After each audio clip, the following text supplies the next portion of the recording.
Hello everyone, welcome to ECI. और आज एक बहुत ही जबरदस्त वैकेंसी के बारे में बात करने वाला हूं आपसे।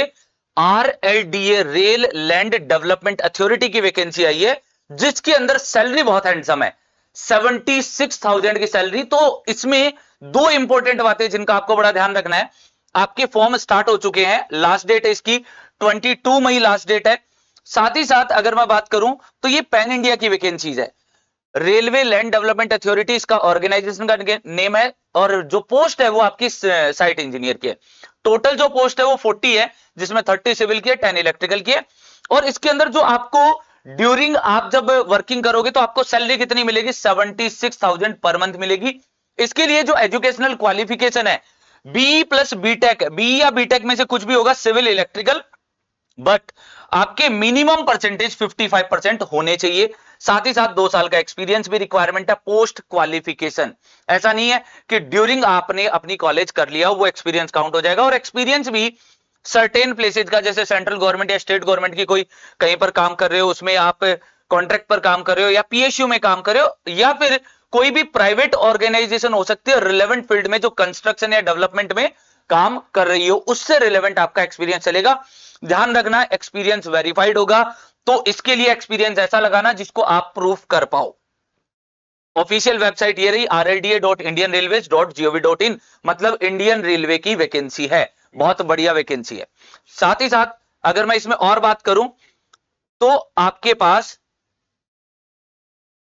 यहां पर जो क्वालिफिकेशन के बारे में बात कर चुके हैं, अब यहां पर आपकी एज लिमिट है, मैक्सिमम एज लिमिट है 45 ईयर्स हो सकती है। मतलब आपकी 45 ईयर तक के जो भी कैंडिडेट है वो इसमें एलिजिबल है। नेक्स्ट आपके अगर और आगे बात करें, सबसे इंपॉर्टेंट बात, जहां आपके डिफरेंट डिफरेंट एग्जाम फीस होती है, यहां पर कोई भी एप्लीकेशन फीस नहीं है।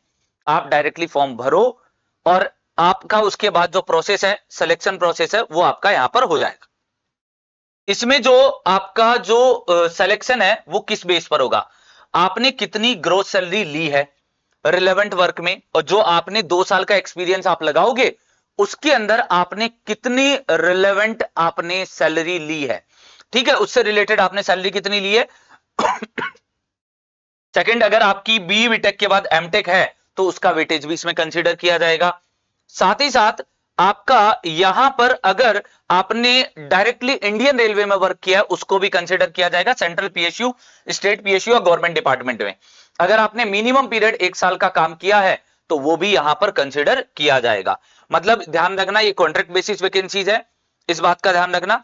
तो ओवरऑल आपका जो डायरेक्ट इसके अंदर सिलेक्शन है, नो एग्जाम, कोई भी एग्जाम भी नहीं है। बहुत ही शानदार वैकेंसीज है। जिस बच्चे के पास भी एक्सपीरियंस है ना, उसको जरूर फिल करना चाहिए फॉर्म को। बाकी ऐसी ही और इंपॉर्टेंट इंफॉर्मेशन के साथ मिलते रहेंगे ईसीआई सिविल एजेई पर।